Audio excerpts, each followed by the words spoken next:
tagumpay o kabiguan, ng ligaya o lungkot. Kaya marapat lamang na tanggapin si Jesus bilang tagapagligtas at Panginoon. At matapos yun ay panariwain ang katapatan at paglapit sa Kanya bawat araw o day by day. Ang day by day ay naglalayong umalalay sa pang-araw-araw na pamumuhay. Narito po si Kuya Ed Lapis sa mensaheng pinamagatang A More Terrible Leprosy.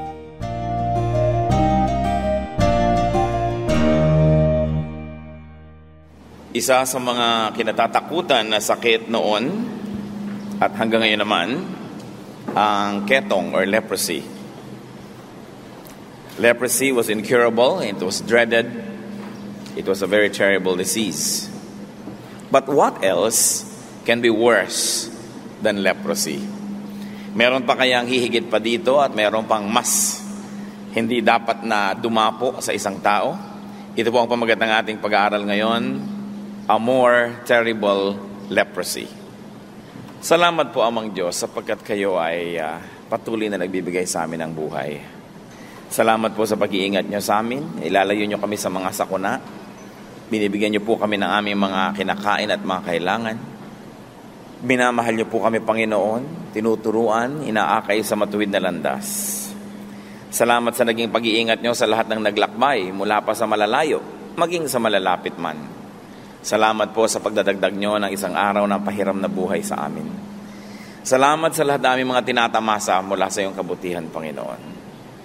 Sa patuloy namin paglapit sa iyo, humihingi kami ng patuloy rin yung paglilinis, O God. Nawa po ay malinis niyo kami, patawarin niyo po kami sa aming mga kasalanan, ang aming mga pagmamataas, pagmamalaki. Patawarin niyo kami, Panginoon, sa aming mga kasakiman at pagiging makasarili. Patawarin niyo po kami sa aming mga pagpapabaya at mga katamaran. Patawarin niyo kami sa aming mga pangaagaw at mga pagnanakaw, sa pag-iisip ng masama sa kapwa, sa pagsasalita ng mga di dapat sabihin. Patawarin niyo kami, Panginoon, sa lahat ng karumihan, sa pakikipagmabutihan sa mga masasamang espiritu, sa pagsangguni sa kung kani-kanino at hindi sa inyo, Panginoon. Patawarin niyo po kami sa mga kinikimkim namin mga galit, mga puot, inggit. Gawin niyo po kaming malinis sapagkat nais namin, Panginoon, na tumanggap na iyong pagpapala. Nais naming tahanan kami ng inyong Espiritong Banal at nais naming marinig ang inyong mensahe. Kaya, Panginoon, nawa kayo po ang maging tunay na tagapagsalita. Tungtungan niyo po ng inyong paang inyong lingkod at nang kayo'y maitaas namin.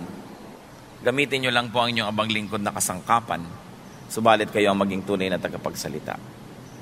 Nang salita niyo nawa maging liwanag sa aming puso, gabay sa aming daan, lakas sa aming mga kahinaan, sagot sa aming mga tanong, maging kaliwanagan ng aming mga kadiliman. Nais namin, Panginoon, kayo ang marinig. May you sit on your throne of power and glory and dispense blessings to your people. May you be the speaker. And as you speak to us, O God, we pray that you will give us wisdom as well, so we may understand how to apply your words in our daily life. Give us peace, O God. Patahimikin niyo po ang aming puso. Ang aming katawan ay bigyan niyo po ng ginhawa, lalo yung mga may mga karamdam at mga idinadaing. At nasa gayon, walang makaagaw ng pansin namin na maituon namin sa inyo. Lord, we ask that you protect us from all work of evil, from all presence of evil men and evil spirits. And in the name of Jesus, we drive away any presence of evil and frustrate any plans of evil men against this assembly. And we pray that you will be our Lord, our protector, our Savior, our speaker. We trust, Father, that you hear these prayers as we ask in the name of your Son, our Lord, our Savior, Jesus Christ. Amen. What can be more terrible than leprosy? Mark 1, verses 40 to 42. Mark 1, 40 to 42. A man with leprosy came to him and begged him on his knees, "If you are willing, you can make me clean." Filled with compassion, Jesus reached out his hand and touched the man. "I am willing," he said, "be clean."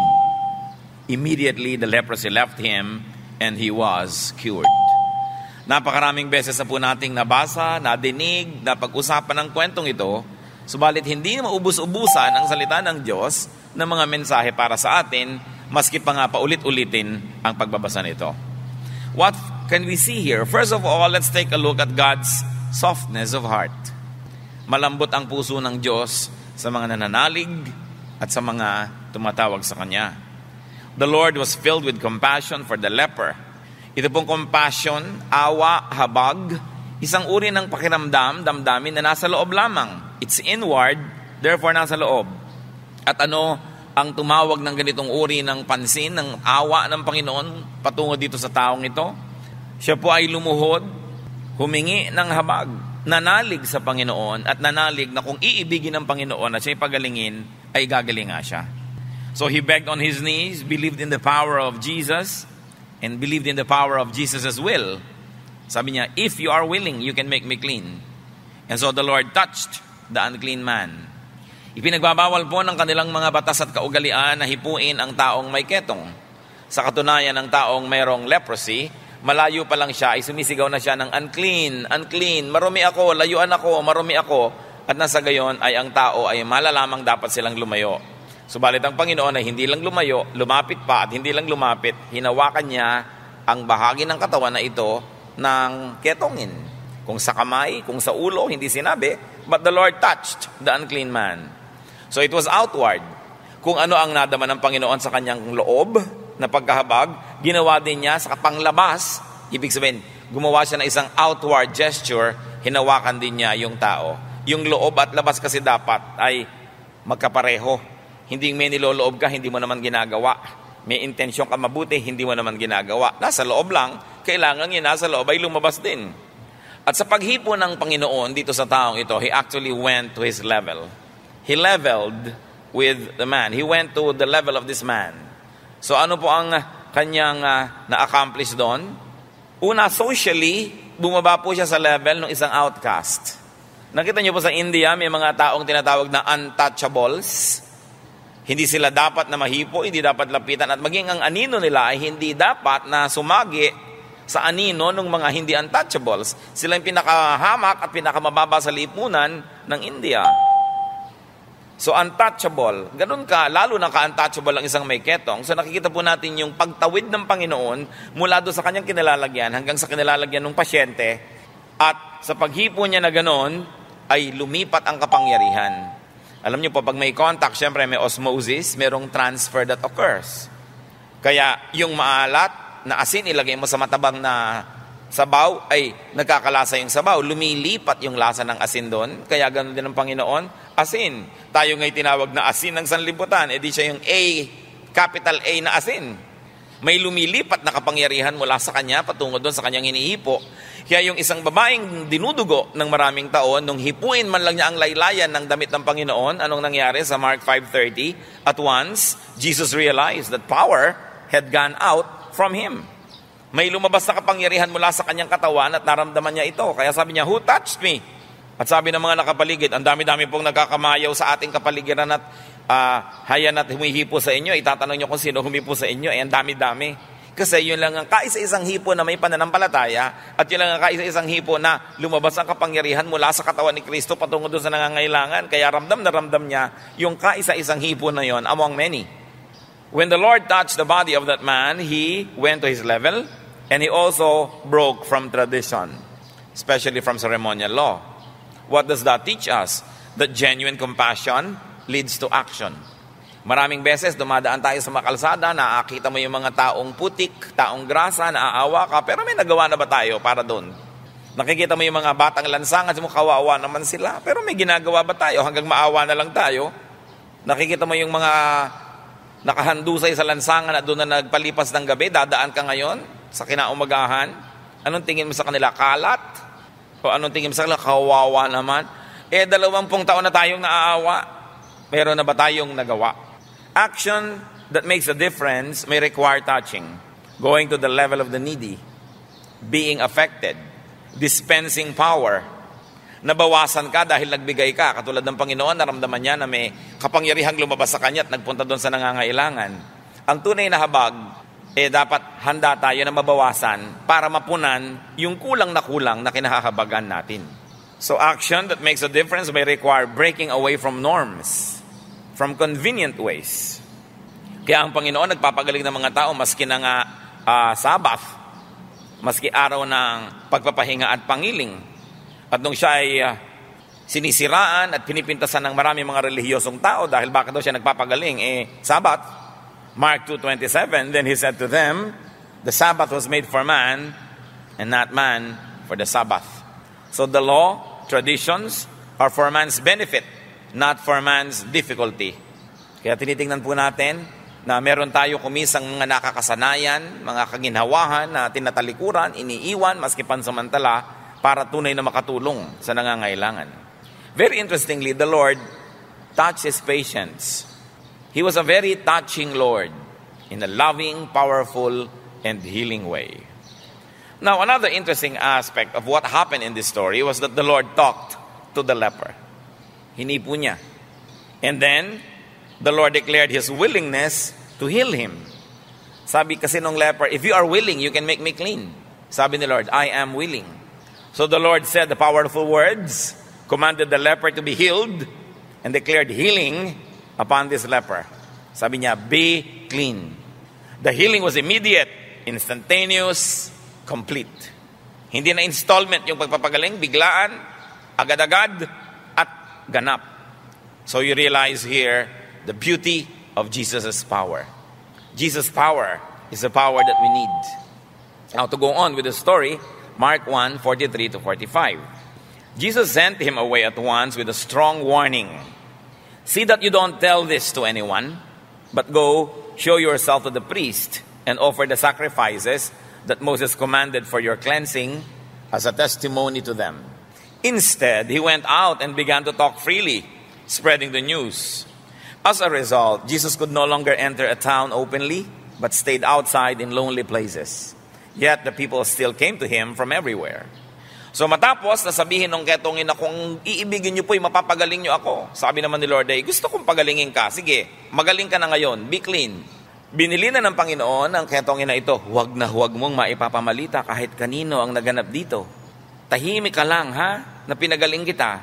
Pumunta ka doon sa priest, ipakita mo ang iyong sarili dahil nakalista ka doon na ketongin para mabura ka at masabing clean na at para masiyasat ka nila, mapatunayan na nagkaroon ng himala sa iyong buhay at mag-alay ka ng iyong mga handog tulad ng hinihingi ng kautusan. Hindi ka panipaniwala ang katigasan ng ulo ng pasyenteng ito. Let's take a look at man's hardness of heart.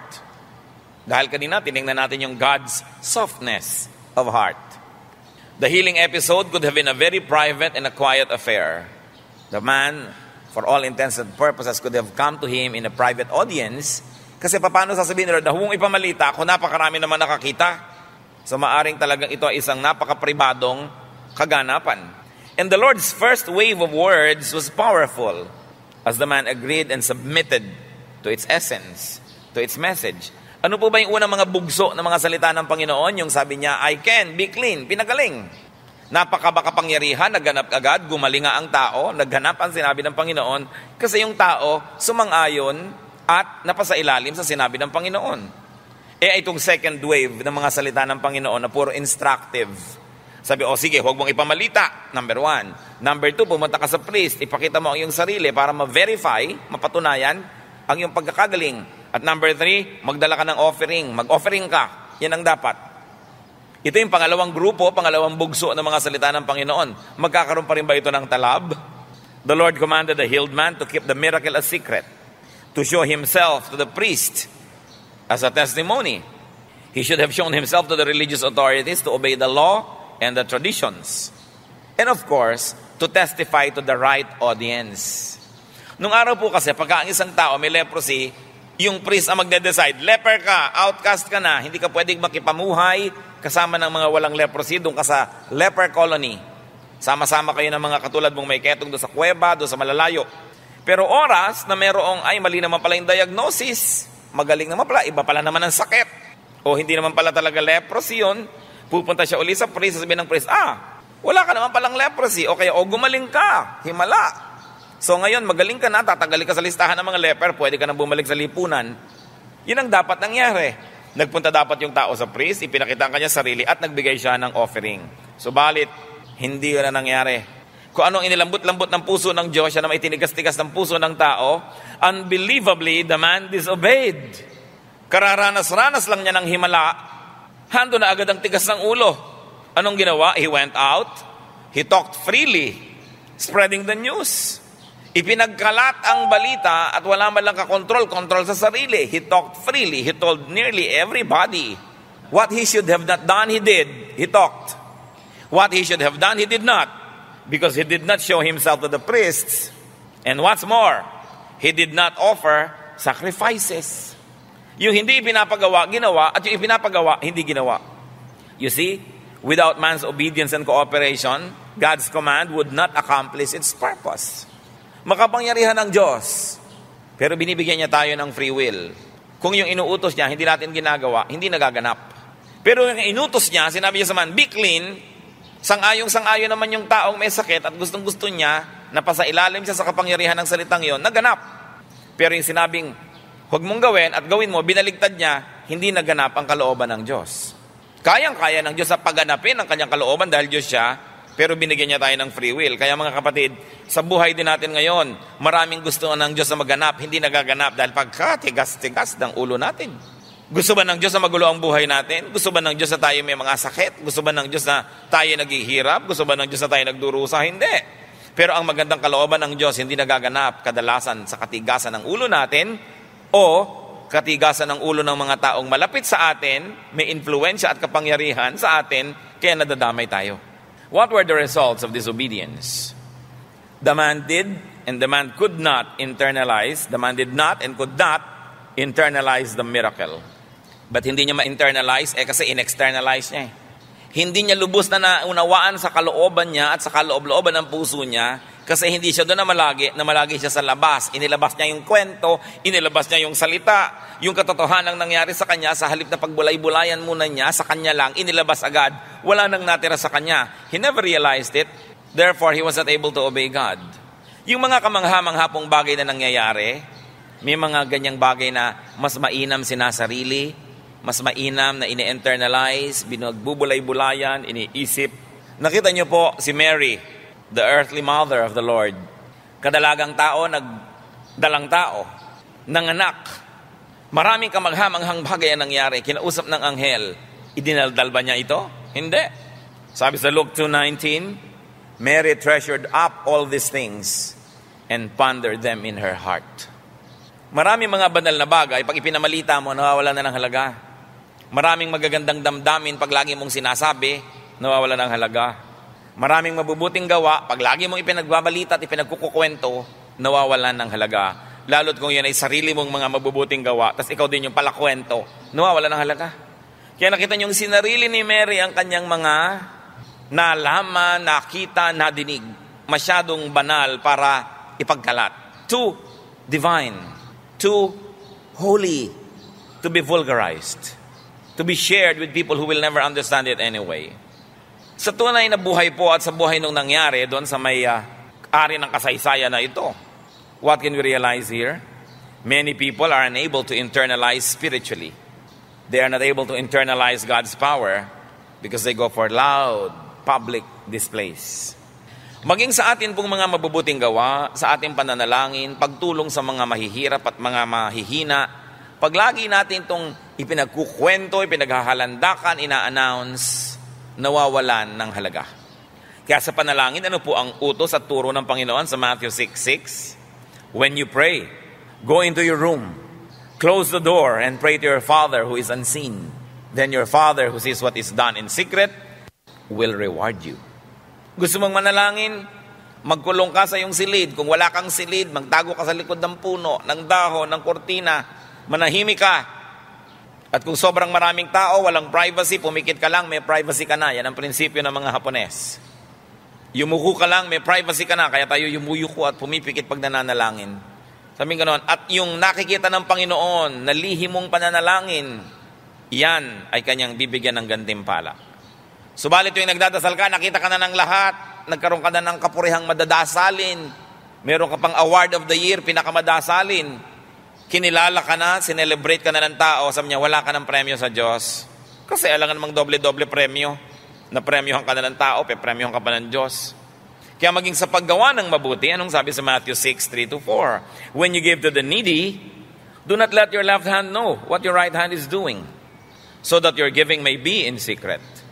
Then your Father, who sees what is done in secret, will reward you.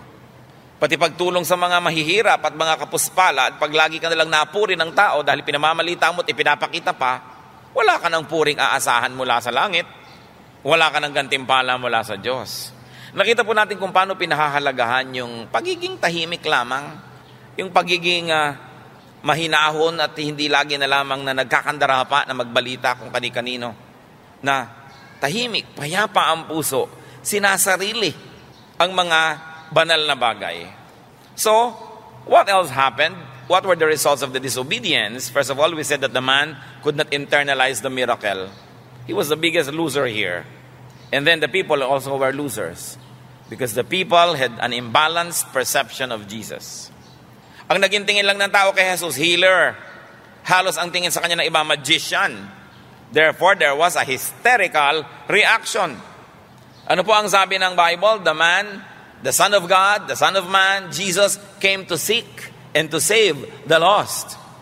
Hindi sinabing, the Lord Jesus Christ came to heal the sick.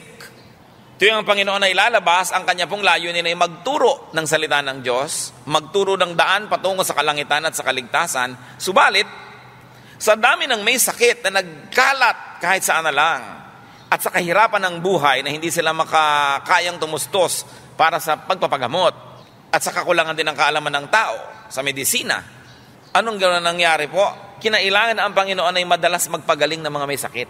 Ang layunin niya ay magturo ng daan patungo sa kaligtasan, subalit dahil maraming nagdurusa, pinapagaling na rin niya yung mga lumalapit at mga nananalig. Pero hindi siya kahit kailan nagtayo ng healing crusade. Hindi ipinamalita ng kanyang mga disipulo, sa December 10, pupunta si Jesus dito sa plasang ito at magpapagaling ng mga may sakit. Kahit kailan, hindi yun nangyari. Dumadating siya para magturo at dahil nakakakita ng may sakit, nagpapagaling na rin. Pero hindi yun ang kanyang agenda. Because if that was the agenda, the people would be hysterical. And true enough, the people became very hysterical. Ang gusto lang nila lumapit kay Jesus, hindi dahil gusto nila maligtas, hindi dahil gusto nila ang salita ng Diyos, kundi dahil gusto nilang gumaling sila at ang kanilang mga kamag-anak. Hindi masamang layunin, magandang layunin. Subalit masamang gawin ang mabuti kung sa paggawa mo ng mabuti, nalimot mo yung mas mabuting dapat gawin. It is wrong to do a good thing when you could have done the better thing. And that's what the Lord did not want to happen. So as a result of this talkativeness, Jesus could no longer preach in the towns. Nakita natin sa storya? He had to be inconspicuous. Napigil ang Panginoon sa pagtuturo sa higit na maraming tao dahil sa kadaldalan noong napagaling. Paano pa ngayon siya magtuturo? Pumapasok pa lang siya sa bayan, sinasalubong na siya ng kutak-kutakot ng taong buhat-buhat lahat ang may sakit. At ang gusto, pagalingin niya lahat. Hindi masama yun. Gusto naman ng Panginoon magpagaling. Nagpagaling nga siya maraming beses. Pero kung kagalingan lamang ng katawan ang mapapala ng tao at matapos na ang pilay ay makalakad, ang paralitiko ay makatayo, ang pipi makapagsalita, ang bulag ay makakita at nabuhay pa sila ng 10, 20, 30 years, tapos namatay sila at pagkamatay nila, nagpunta rin uli sa impyerno para pat gumaling ang kanilang katawan kung nagkaroon lang sila ng panandali ang kaginhawaan. Ang mas mahalaga yung panghabang panahon, yung kaligtasan ng kaluluwa na hindi lang 1 million years, 1 trillion years, 1 zillion years, kundi forever. That was the agenda of the Lord, but that was being eclipsed by the people's concern for the immediate and instantaneous healing and freedom from their physical infirmities. So it would have been good, but the best thing was to be saved. So the result was, the Lord could no longer preach. Nakita nyo ang daming kalugihan ang nangyari, hindi lamang sa ilang tao, kundi sa napakaraming tao. And the Lord was obligated to stay away from the towns and to stay in lonely, desolate wilderness. So the people had to travel far out to go to Jesus. Sa halip na nakakapagturo siya sa mga synagogue, sa mga Sabbath, na nandun talaga yung mga tao, yun lang talagang mga determinado at malalakas sa mga katawan at kayang makarating sa malalayong lugar ang nakarating sa Panginoon. Napakalaking pagkaatras ng gawain ng Panginoon dahil sa isang taong matigas ang ulo. Anong mga katigasan ng ulo ninyo at ulo ko ang nagpapabagal sa gawain ng Panginoon? Gano'ng karaming beses na marami na dapat na bless pero kayo ayaw nyo maging teacher, ayaw nyo kumanta, ayaw niyong magamit ng Panginoon. Kaya tuloy maraming blessing ang hindi nakarating sa maraming tao dahil tinatawag ka ng Panginoon, tanggi ka ng tanggi dahil matigas ang ulo mo. Gaano karaming mga pamilya natin at mga kapitbahay at kaibigan ang hindi naliligtas dahil hindi na-i-impress sa ating patotoo. Pag nakikita yung buhay mo, laki-laki pa naman ng Biblia mo, halos hindi mo madala. Tapos sasabihin ng mga kamag-anak mo, yan ba nagba-Bible study? Ganyan na ugali ng nagba-Bible study? Huwag na, kung katulad mo lang. So dahil din sa ating katigasan ng mga ulo, maraming tao hindi nararating ng kaligtasan. Yung istoryang ito, totoong-totoo pa sa buhay natin. Akala nyo ba ang pinag-uusapan natin dito ngayon ay yung may ketong? No! We're talking about ourselves. Kaya sabihin nyo sa katabi nyo, ikaw ang pinag-uusapan dito. Sabihin nyo. At sabihin nyo naman, pag sinabihan kanyan, ikaw din. Tayo ang pinag-uusapan dito. Sa palagay nyo, nag-aaral tayo ng ancient history? No, we're talking about current events. Because this leper is alive and kicking today sa puso ng maraming tao. Meron pa pong nawala, kalugihan, dahil sa katigasan ng ulo ng taong ito. The temple authorities lost a genuine opportunity to believe. Siyempre, yung mga pare, matataas ang pride. Naiinis sila kay Jesus dahil nauubusan sila ng attendees at naglilipatan kay Jesus. Konti na lang ang pumupunta sa kanilang religious services at nandun lahat sa mga desert, mga bundok-bundok at hinahanap si Jesus. Nananibugho sila, nagsiselos. At ibig-ibig ba nilang maniwala, hindi lang pwede ipakita sa iba dahil baka lalong maniwala yung iba, lalo silang mawala ng mga parokyano. So maganda na sana na kung yung may ketong na ito na gumaling ay nagpunta doon sa priest, maliit lang naman yung village, siguradong kilala siya nung priest doon at yung priest din ang naglista sa kanya bilang ketongin Tapos biglang magpapakita siya ngayon na galing na, walang ibang tao, sila lang, sarilinan, makakapasok sana sa puso ng priest yung mensahe na si Kristo talaga ay totoong anak ng Diyos, talagang nagpapagaling, at hindi niya kailangan maging defensive, magiging siyang teachable dahil walang audience na kailangan pagpalabasan ng kanyang reaksyon. Di po ba mas teachable tayo pag walang ibang nanonood? Pero pag may ibang nanonood, tumatapang ka, kahit ngayon humahamon sa inusuntukan, takot ka, nakikisuntok ka na rin dahil nangangantsaw yung nanonood Kaya yung dalawang nag-aaway, napapasubo sa dami ng nanonood. Kung silang dalawa lang, titingin sa paligid, wala naman palang tao, uwi na lang tayo. Kaya tamang-tama, walang tao. Pwedeng sumurrender yung priest, oo nga, totoo nga yung Jesus. Pero dahil sa katigasan ng ulo ng taong ito, even many temple people lost the opportunity to believe. Hindi natin alam kung dahil sa katigasan ng ulo niya, bumalik ang ketong niya. Hindi na sinabi Pero ang point dito, nakikita natin yung bunga nun. Anong mga kahulugan pa nito sa ating buhay? Truth, people readily submit themselves to God for healing, for provision, for blessings, but can also readily disobey God and forget God's commands once they are healed, once they feel better, once they get what they want, once they are out of danger.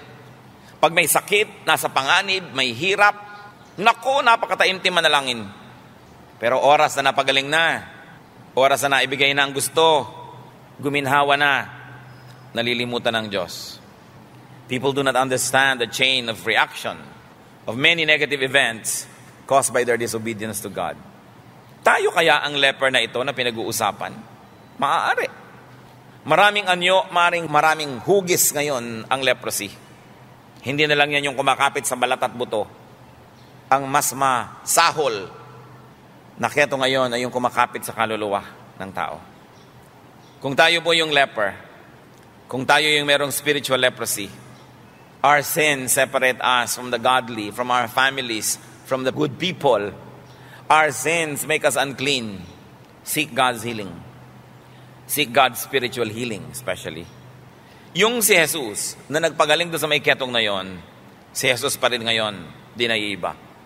Hebrews 13:8, Jesus Christ is the same yesterday and today and forever. And 1 John 5:14, this is the confidence we have in approaching God, that if we ask anything according to His will, He hears us. God's will is that all should be clean and that all should be saved. 2 Peter 3:9, He is patient with you, not wanting anyone to perish, but everyone to come to repentance. Hindi tayo lagi nakatitiyak na nasa mabuting kalooban ng Diyos na gumaling ang ating mga sakit na pangkatawan. Maaaring gusto rin niya, kaya tayo nananalangin. Pero ang panalangin natin, kung gusto niyo po, ibigay niyo. Kung ayaw niyo po, tinatanggap ko ang inyong kagustuhan. Ganun dapat. Kasi hindi tayo sigurado tungkol sa physical healing lagi. Kasi siyempre, alangan namang hindi na mamatay ang tao. Talaga naman ang tao ay nakatakdang mamatay para pumasok na doon sa kalangitan. Pero ang nakatitiyak po tayo, laging gusto ng Panginoon na magkaroon ng spiritual healing. Lagi. So maaari tayong manalangin para dyan, at lalo namang maaari tayong lumapit sa Diyos tungkol dyan. So kung tayo po may mga spiritual leprosy, lumapit sa Diyos, magpalinis. Ganon din siya kahanda, ganon din niya kagustong gawin yon, tulad ng ginawa niyang pagpapagaling doon sa pinag-uusapan nating lalaki. Ngayon, maaari namang tayo ay nando sa pangkat na pangalawa, hindi yung may leprosy na dapat pagalingin, kundi napagaling na. Napatawad na tayo ng Diyos. Natanggap na natin siya bilang Panginoon at tagapagligtas. Nailayo na niya tayo mula sa mga bunga ng ating kasalanan kung gaano kalayo ang silangan sa kanluran. If we have been cleansed and we have become recipients of God's healing and touch and blessing, ang tanong, are you now obeying His words? Do not just get and forget. Ganyan naman ang mga tao eh. They get and forget. Gusto nila naman ang ginagawa ng Diyos, God gives and forgives. Tayo naman, we get and forget. Hindi dapat ganyan ang relasyon natin sa Panginoon. May dinalangin na kayo, sinagot na. May karamdaman kayo, pinagaling na. Mga kasalanan natin, pinatawad na. Aba, remember to obey God. Remember to follow God's word. Very especially if you've already become a recipient of God's blessings. Deuteronomy 8:11, be careful that you do not forget the Lord your God, failing to observe His commands, His laws, and His decrees. Ano pong sinabi ng Panginoon? Utos doon sa tao na yon, do not talk about it. Ngayon, now we can talk about it. We should. Kasi people now should know about the Lord as healer, as Savior. So, hindi na natin ngayon ganap na ililihim ang mga kabutihan sa atin ng Diyos kasi hindi na naman siya pagkakaguluhan kung saan eh. Now, we should talk about God's goodness to us. Katulad ng taong inalihan ng maraming masasamang espiritu. Nung mapalaya ng Panginoon, gustong sumunod sa Panginoon yung taong ito, sabi ni Lord, no, umuwi ka sa inyong bayan, sa inyong barangay, and tell them how much the Lord has had mercy on you. So we should now tell people about God. At ano pa, sabi, show yourself to the priest. In other words, ipakita mo sa mga tamang mga dapat makarinig na ikaw'y napagaling na. Sino ang priest natin ngayon na pwede nating pagpakitaan ng pagpapagaling ng Panginoon? Hindi ang ating mga kasambahay, unang-una. Ang ating mga kaeskwela, kung estudyante tayo, ang ating mga kasama sa trabaho, makita nila na gumaling na yung ating leprosy. Yung dati nating masamang ugali na tanggal, nag-improve. Yung ating mga kasamaan, naging kabutihan. Makita nila yon para sila man ay manalig. Anong ipinapakita natin? Kailangan ang pinapakita natin na napagaling na tayo ng Panginoon. At pagkatapos, ano pang utos niya? Sabi niya, make your offering. Yung mga iba, napakataimtim manalangin pag mahihingin sa Diyos. Pagka may offering na, nagpupunta sa banyo. Nagmamaang-maangan. Invisible yung offering basket na dumadaan. Hindi nakikita. Nakita nyo kung gaano kahalaga even the offering there is commanded by the Lord. Paano nga naman aandar yung temple kung wala kang offering? At paano mo ipapakita sa Panginoon yung pagtanaw mo ng utang na loob na hindi mo malang suklian yung kanyang kabutihang loob? So what can be worse than leprosy? The leprosy of the tongue. Unclean lips. Yung katabilan na wala sa lugar. Yung palang tao na yun mas masahol pa ang kanyang ketong sa dila. Napakatabil. Yung mga dapat sabihin, hindi sinabi. Yung mga hindi dapat sabihin, yun ang sinabi. Unclean lips. Mouths that oppose the will of God. Mouths that talk ill of people and against good sense. Isa pong major lesson that we like to remember sa pag-aaral na ito, mga kapatid, do not talk too much. Pakiulit nyo nga yan sa katabi nyo. Do not talk too much. Sabi naman ng katabi nyo, look who's talking. Diba? One of the wisest things we can do when we do not know what to do is to shut up, to keep quiet. Proverbs 4:24. Put away perversity from your mouth. Keep corrupt talk far from your lips. Ilayo ang mga masasamang mga salita. Proverbs 21:23. He who guards his mouth and his tongue keeps himself from calamity. Totoo nga naman. Kung marunong kang magpigil magsalita, nalalayo ka sa gulo. Maraming gulo ang sinuong na ng maraming tao dahil sa katabilan. At alam niyo pong matatabil, tuwing may nag-aaway, sangkot. Kasi sabi ni ganyan, halika dito, sa patunayan mong sinabi mo, nasa sangkot, sapagkat matabil. Psalm 19:14, napakagandang panalangin, may the words of my mouth and the meditation of my heart be pleasing in your sight, O Lord, my rock and my redeemer. So brothers and sisters, do not shortchange yourself, do not shortchange others, do not offend God by talking wrongly. Obey God, do not talk too much. Many times, keeping quiet can be our best decision, can be our best action, and can be our best reaction. You don't always have to react with words. When you react with silence, mas napagkakamalang ka matalino. Kahit di ka nag-iisip, akala ng tao nag-iisip, kaya tahimik. Pero yung madaldal at matabil, lalo lang niyang ibinubulgar na hindi siya marunong mag-isip. We only advertise and display our ignorance when we talk. Sabi sa Bible, even those who are not very wise are thought of as wise when they do not speak. Sometimes, our best achievement is just not to talk. At naiiwas tayo sa maraming mga sigalot. Who cannot control his or her tongue? Isa ngayon yan sa ating mga prayer items. Tatlo po ang nais kong balikan natin ngayon. Una, kung sino man sa atin ang meron pang mga spiritual leprosy, manalangin ngayon. Humingi ng tawad at pagpapagaling sa Diyos mula sa mga kasalanan. Pangalawa, kung sino man ang napagaling na ng Diyos, sinasabing Christian na ako, tumanggap na ako kay Kristo, napatawad na ako, sumusunod na ba tayo sa inuutos ng Panginoon? Hindi lang yung tatlong pinag-usapan po natin ang dapat sundin, siguradong may personal na ipinagagawa sa atin ng Diyos ayon sa ating napaka-personal na kalagayan. Sumunod na ba tayo? Kasi kung hindi pa, sumuko ngayon manalangin at magpasyang sumunod na. At pangatlo, marahil ito'y para sa lahat, mga 97%, bawas-bawasan ang kadaldalan. Bawas-bawasan ang mga comment, ang mga remarks, ang mga walang mga kasaysayan at mga katuturan, mga salita na nagpapalala lang ng mga relasyon ng tao, nagpapagulo sa buhay, at nagpapahalata na tayo yung mga mangmang. Kailangan magbawas-bawas ng kasasalita, lalo't hindi ikinakabuti ng kapwa. Tayo manalangin, at alinman sa tatlong panalangin na yan ang dapat gawin, magpalinis, o kaya nalinis na, magpasyang sumunod, o kaya para sa marami sa atin, magpasyang bawasan ang kadaldalan. Manalangin ngayon sapagkat narito ang Panginoon. I cannot pray for you. You have to make it very personal. Make your prayer in silence, then we will all pray together.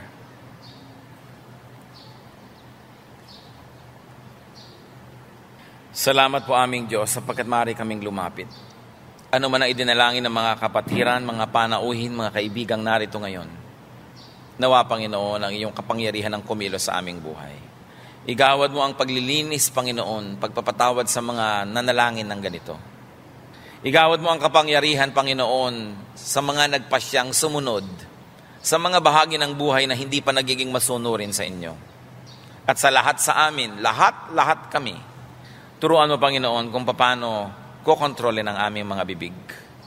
Kung paano hindi kami nagsasalita ng masakit, nakasisira, nakagugulo, nakapagpapababa ng aming kapwa. Kung paano hindi kami lalong nagpapakalat ng mga kasinungalingan at kaguluhan.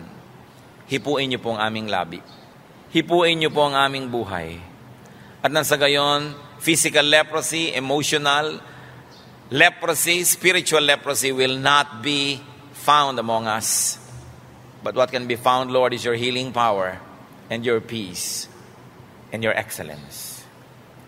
Salamat po, Panginoon, sa pagdinig niyo sa mga dalangin na ito. Mga kapatid, sa ilang saglit pa, tayo yumuko sa Panginoon at patuloy na manalangin. Kung anong iniudyok sa inyo ng Espiritong Banal na ipanalangin sapagkat narito ngayon ang Panginoon, handa na dinggin at handang sagutin ang ating mga panalangin.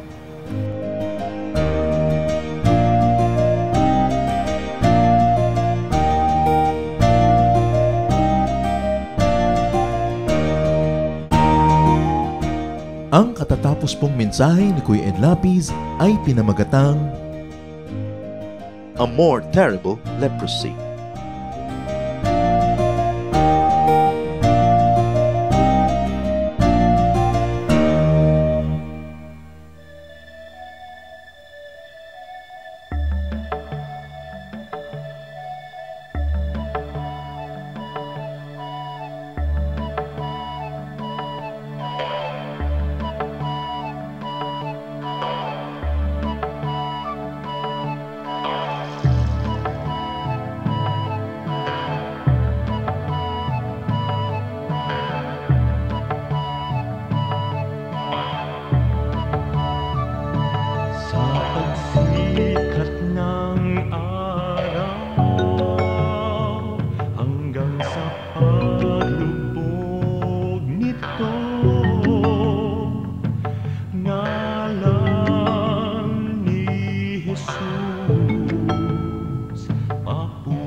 sikat ng araw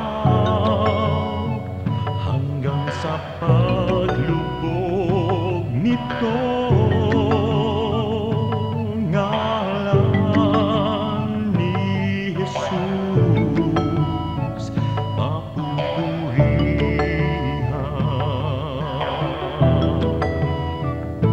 Sambahin ka, O Diyos, Daikon ka, Jesus. daydayawan ka, O Apo Diyos, sa lahat ng panahon. Sambahin ka, O Diyos, Kaluhuran ka, Jesus. sa lahat ng dako, papupurihan ka.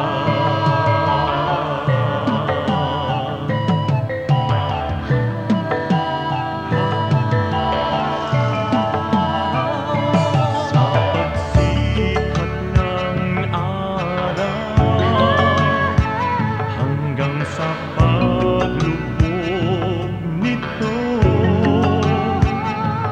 ngalan ni Jesus papupurihan.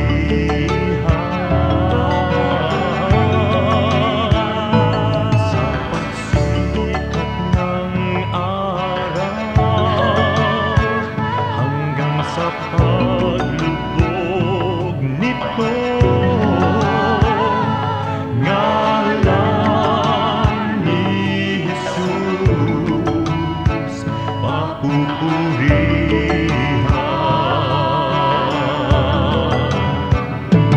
Sambahin ka, O Diyos, daikon ka, Jesus,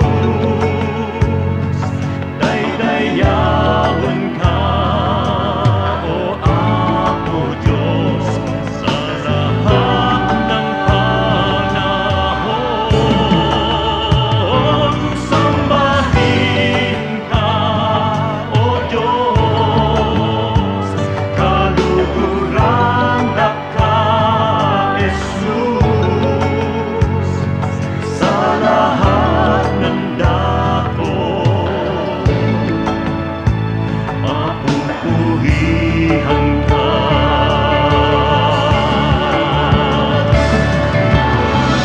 Sa pagsilay ng liwanag mula doon sa silangan, nadarama't nakikita ang sa inyong pagmamahal. Lumalandas, humahawan, tumatanglaw sa aking daan, nangunguna, gumagabay sa aking bala ng hakbang. Sa pagdatalyaong gabi na malamig at mainam, akin namang nalalasap ang inyong kapayapaan. Pati ningning ng bituin at liwanag niyang buwan ay banayad kaya dulot ay madlang kapahingahan. Sa gabi man o sa araw, sa dilim man o liwanag, kayo ay aking kapiling sa lahat ng kalagayan. Ako'y hindi natitiis, ako'y hindi iniiwan, kaya lubos na papuri ang sa inyo'y aking alay. Sambahin ka, O Diyos, daikon ka, Jesus, daydayawan ka, O Apo Diyos, sa lahat ng panahon. Sambahin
Bakit sinasabing this nation can be great again? Kailan nga ba naging great ang Pilipinas? Napakarami sigurong matatawag na greatness ng lahing Pilipino, pero kung sa technology, sa trading, sa material culture, matatawag siguro natin yung from the 11th to the 13th centuries na golden age ng Philippine civilization. Kasi pagka hinukay natin ang mga libingan ng ating mga ninuno, yung mga diggings nga na na-date dyan sa panahon na yan, napakalaki ng ebidensya ng sophistication and improvement and development of our civilization.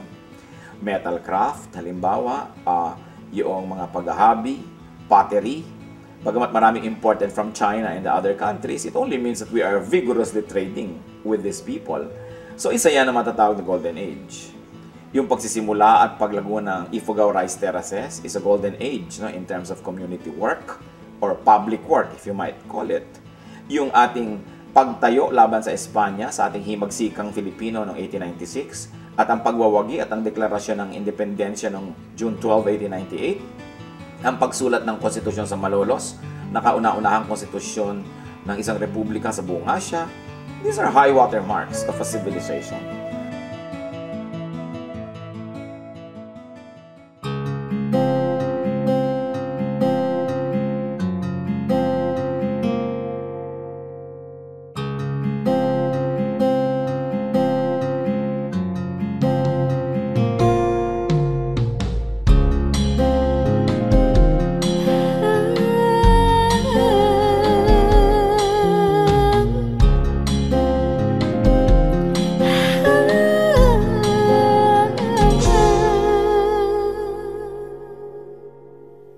Pag-ibig mo o kailanin,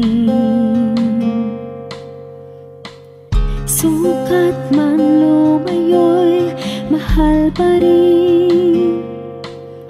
Liparin ko man ang dulong ng langit, sa piling mo pa rin magbabalik.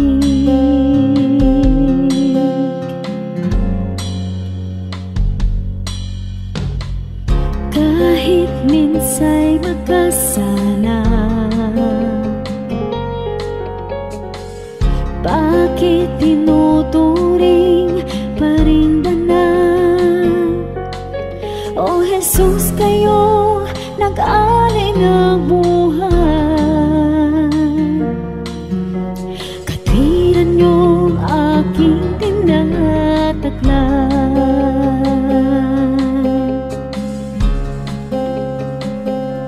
O tanggapin, papuri ay tingin, nagsasabing ikaw aking hari, Diyos na banal, ngalay tinatanghal, kabutihan mo sa'kin walang mali. O Diyos, salamat sa pag-ibig na wagas.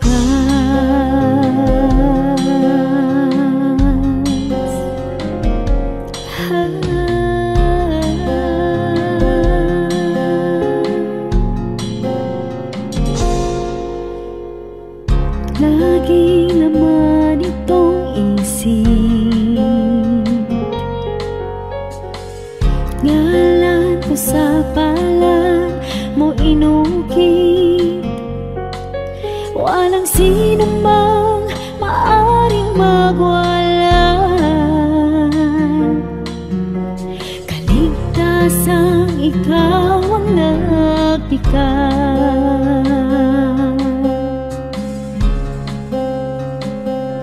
O tanggapin, papuri ay tingin, nagsasabing ikaw aking hari, Diyos na banal, ngalay tinatanghal, kabutihan mo sa'kin walang mali. Diyos, salamat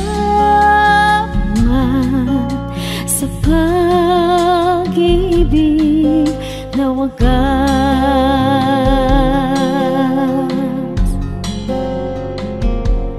O tanggapin, papuri ay tingin, nagsasabing ikaw aking hari, Diyos na banal, ngalay tinatanghal, kabutihan mo sa'kin walang maling. O Diyos, salamat sa pag-ibig na wagas.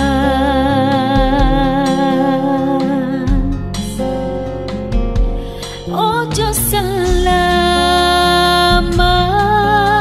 sa pag-ibig na wagas.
Oras na po para pansamantalang magpaalam ang programang Day by Day. Tayo po'y magsama-sama tuwing ika-6 hanggang ika-7 ng umaga, araw-araw. Magandang umaga po at mabuhay ang Panginoong Hesus!